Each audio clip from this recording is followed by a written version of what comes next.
Welcome back. Now, as the mainstay of Nigeria's economy, the oil and gas sector has become the focal point of conversation, with stakeholders discussing the present and future of the nation's economic outlook.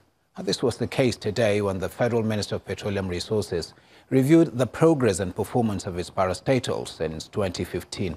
According to the Minister of State for Petroleum Resources, Dr. Pt.3, and other stakeholders, more time is required to fully reposition the oil and gas industry. Our correspondent Ajuri Gilale has the report.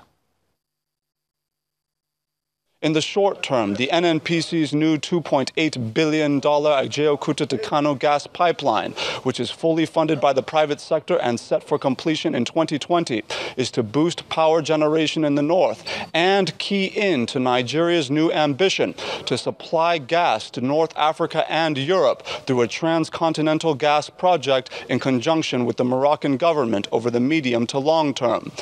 With the world's third largest gas reserve base, Nigerian officials affirm that the time is now for an industrial revolution. Has it been a 3-year revolution or a storm in a teacup? Skeptics and officials offer differing accounts in an election season. But the facts show that gas development and delivery over the past 3 years is on an uptick.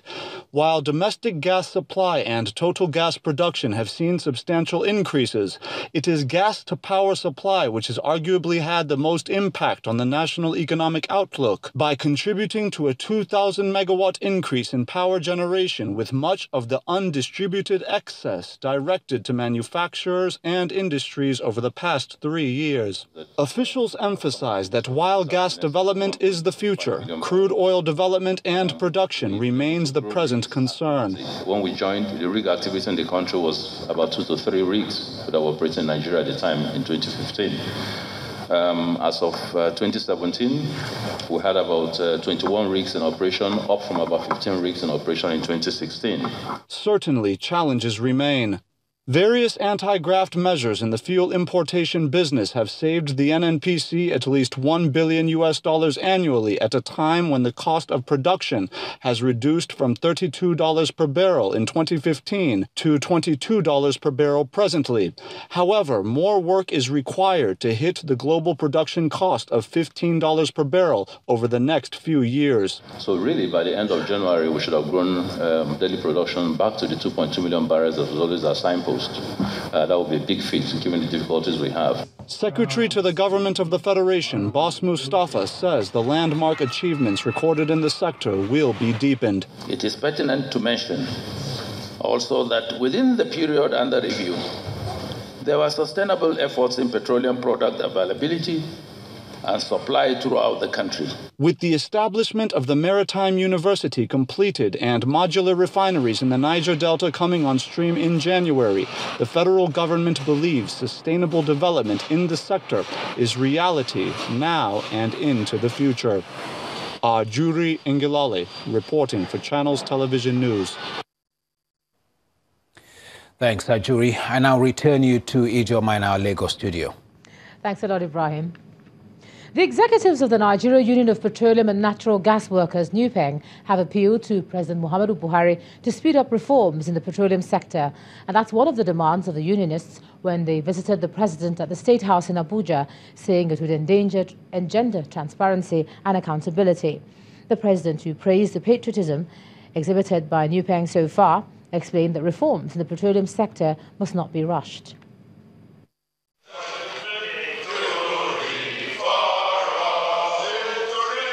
The union executives made their presence felt, singing solidarity songs.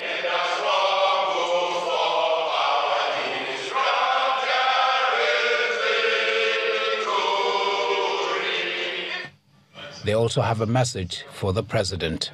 We wish to formally affirm it, and we are very proud of your unparalleled achievement of pulling our country out of recession silently and rigorously laying sound foundation for a new Nigeria of fiscal discipline and prosperity for all. The national president said they are happy with road repairs, rehabilitation and construction, which they believe have impacted on businesses and their members who traverse the country to deliver petroleum products. NUPENG, however, raised some issues it says are of interest to its members. The much appreciated reforms from the petroleum industry bill have been hanging in the air due to one controversy or the other. It is therefore our hope and expectation that your leaders' hands will reach this seemingly intractable matter and resolve it for the good of our country and the nation in general. In the opinion of President Buhari, Nupeng has demonstrated patriotism and support to his administration. No doubt your support has contributed to the continued and uninterrupted supply of products to consumers across the country in the last 3 years. He also spoke about government plans for the nation's refineries. I am aware that the NNPC has concluded the process for selecting the private sector partners that will rehabilitate the refineries. I am informed that they are working out finances and hopefully work will commence soon. The visitors confer on the president an award of Grand Comrade of the Productive Workers of the Nigerian oil and gas industry.